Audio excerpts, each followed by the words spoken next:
Marshawn Kneeland was born on July 8, 2001, in Grand Rapids, Michigan, USA.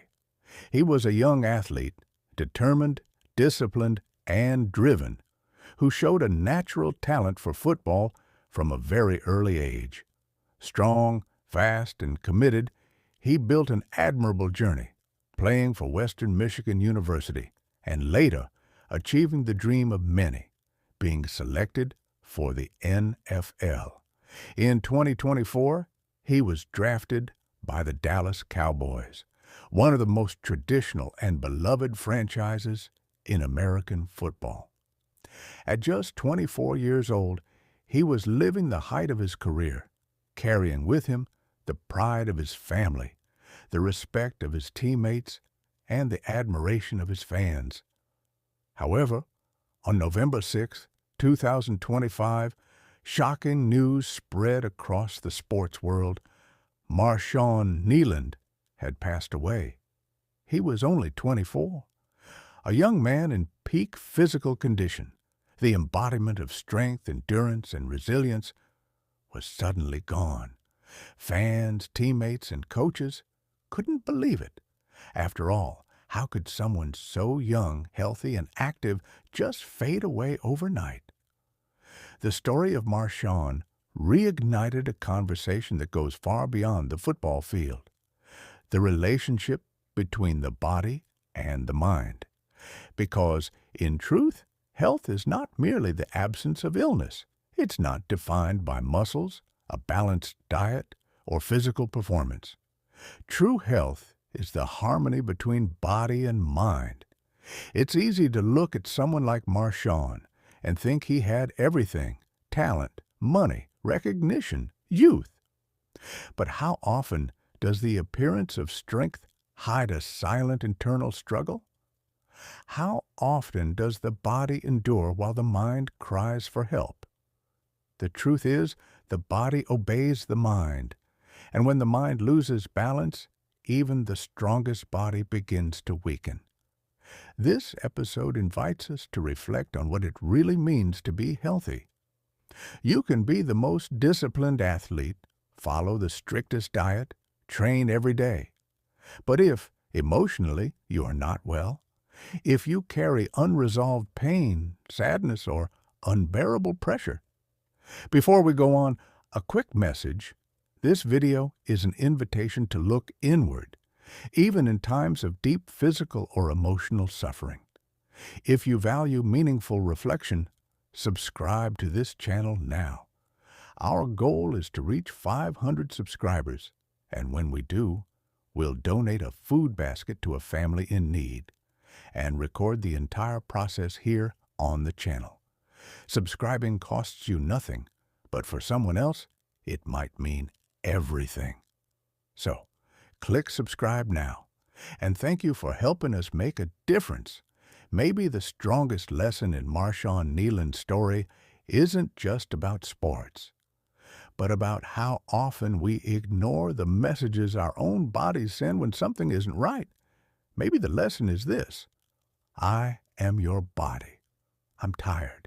I'm exhausted. I need you to slow down and listen.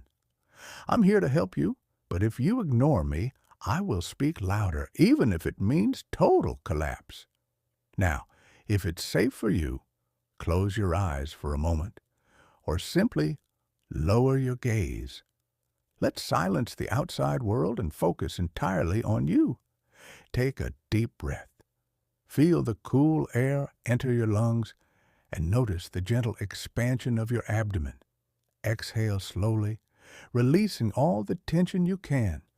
Now, feel your body, your feet grounded on the floor, the base that sustains you. Bring your attention to your chest and sense your heartbeat, that unmistakable rhythm of life. Notice your breathing flowing, this ongoing miracle that keeps you alive. Feel the pain, the knots, the tension in your shoulders or forehead. Don't try to change anything. Just feel. That's the first and most important lesson of bioenergetics. Your body is always here, always present, and it's always trying to tell you something. The problem is, in the age of performance and perfection, we look at athletes like Marshawn and project onto them the illusion that we are somehow unbreakable, immune to pain, immune to collapse. An athlete seems to be the ultimate symbol of control, of total health. But the sadness of his passing reminds us of a universal and undeniable truth, one that our society insists on burying under mountains of work and self-demand. Beneath the strongest armor we can build lies the fragile complexity of the human soul. And how can we survive so much pressure, trauma, and expectation without breaking inside? How do we keep breathing in a world that demands we be made of steel? A world that worships performance, productivity, and perfection, but rarely teaches us how to deal with what we feel. We live in a time when caring for your mind is still seen as weakness, when in reality, it's the greatest act of courage. Because admitting that you're not okay, that you need to slow down, that you have limits, that's not weakness. That's humanity. And maybe that's what we're losing. The ability to be human in a world that keeps pushing us to be machines. Today, my goal isn't to lecture you or make you feel guilty for not being strong enough. On the contrary, this is an invitation to look at yourself with kindness, compassion, and honesty through the lens of psychology and the fascinating relationship between body and mind. So if you've been ignoring your fatigue, delaying rest out of fear of wasting time, or repressing your emotions just to survive the life society imposed on you, this video is an urgent call for care. Let's explore together how the pressure to always be strong can, ironically, be what weakens us most, and what we can do gently and practically to reclaim authorship over our own story. We live under an unofficial mantra of modern society, a distorted echo of ambition that's become an addiction. Shop till you drop, work till you collapse. It's the grind culture, the endless cycle that demands we stay connected, active, productive, and competitive. This lifestyle steals our present and traps us in a never-ending chase for the future. We've traded rest and creative idleness for constant consumption and shallow entertainment. We've replaced introspection, which is vital for the soul, with infinite scrolling and momentary distractions. We've trapped ourselves in a visibly irrational cycle. We work relentlessly, drain our life energy to the limit, and then use the money we earn to buy more things, more fleeting pleasures, more external validation, only to feel empty again the next day. And where are you in this equation? The real you, the one who feels, who longs for peace, purpose, and genuine connection. Where does that person fit? Usually, they're the last to be cared for, the last priority, the last voice to be heard.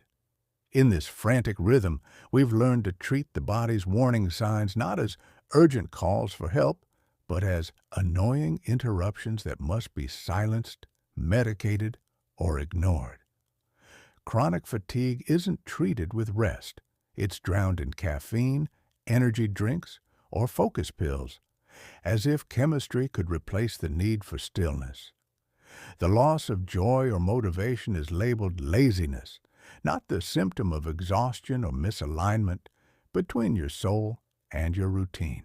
Stress has become a badge of honor, proof that you matter, that you're doing enough. People brag about how little they sleep, as if that were something to be proud of. We've developed a dangerous skill, dissociation. We push the mind to keep going while forcing the body to keep up, ignoring every cry for rest. This disconnection is the root of countless health problems modern medicine struggles to explain. It's emotional repression turned into a lifestyle. When we look at the pressure athletes face, like Marshawn, or others who've courageously spoken out, like Michael Phelps about his depression or Simone Biles prioritizing her mental health, we see how the culture of performance reaches its cruelest extreme. They aren't just expected to perform, they're expected to never fail. But even with the most trained body on the planet, if the mind and spirit are exhausted, the internal structure collapses. Marshawn's story is a tragic reminder that if that inner foundation breaks, if the pain becomes unbearable, the price can be life itself. Behavioral science has been warning us about this for decades.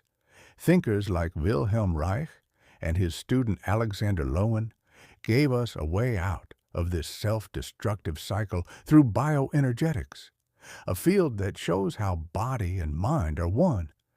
Everything you've suppressed, the anger you couldn't express, the sadness you had to hide, the fear you pretended not to feel, your body stored it as tension. That's what bioenergetics calls the muscular armor. This armor isn't just back pain, it's your biography written in flesh and posture. If you live in constant alert, your jaw tightens, your shoulders rise, your breath shortens. You're ready to fight or flee even when you're supposed to rest. If you feel rejected or unloved, your chest caves in, your posture closes, as if trying to protect your heart. If you swallowed too much anger, your stomach and breathing may suffer. Your body is holding back an explosion your mind forbade. We ignore these signals. We numb them. We pop painkillers without asking, what emotion is behind this headache? We take sleeping pills without wondering, what fear keeps me awake? Bioenergetics reminds us unprocessed emotions become trapped energy, and that trapped energy becomes illness, anxiety, or silent self-sabotage. To break free, we must stop merely reacting to symptoms and start listening to their message. The first revolutionary act is simple. Come back to yourself. Ask, what am I really feeling right now? And where in my body do I feel it? Honor your fatigue. Resting is not weakness, it's intelligence. Channel your emotions, not by suppressing them, but by expressing them safely through movement, art, writing, or honest conversation. Health, real health, demands constant, gentle self-awareness. The hardest part of life isn't winning, it's changing. It's easier to stay on autopilot following expectations than to stop and admit something isn't working. But staying numb has a cost, a quiet psychological suffering that erodes your soul. Change begins with acknowledging your pain. You can't heal what you deny. And change doesn't have to be dramatic. It starts with small, honest pauses. Moments to ask yourself, is my life heading where I want? Are my choices aligned with my mental health? Am I acting out of fear or authenticity? True healing often means facing the painful truth that your job, your relationship, or your lifestyle might be making you sick. But facing it is the only way to reclaim authorship of your life. There are countless paths to help you make this transition, from therapy and mindfulness to meditation or therapeutic writing. None are instant fixes, but all are doorways to freedom. Neglecting mental health is a systemic failure of a society that values having over being. But care is a personal revolution. It's a choice that says, I value my life. Because we can't wait for collapse to wake us up. We can't wait, like in Marshawn's story, for tragedy to force reflection. True strength isn't about never falling. It's about the courage to rise, to ask for help, and to care for yourself deeply. So from this day forward, make a pact with yourself. 1. Honor your body, honor your soul. Stop fighting what's natural. Give your body rest, not caffeine. Allow yourself moments of stillness and silence. 2. Use pain as a compass, not an enemy. When you feel tension, ask, what emotion is this protecting? What story is this pain trying to tell? 3. Seek professional help. It's an investment, not a cost.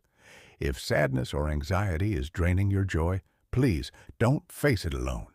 Therapy isn't weakness, it's wisdom. If you have a coach for your body, have one for your mind. You deserve peace. You deserve to feel. You deserve help. Self-care isn't luxury, it's survival. Take care of yourself gently.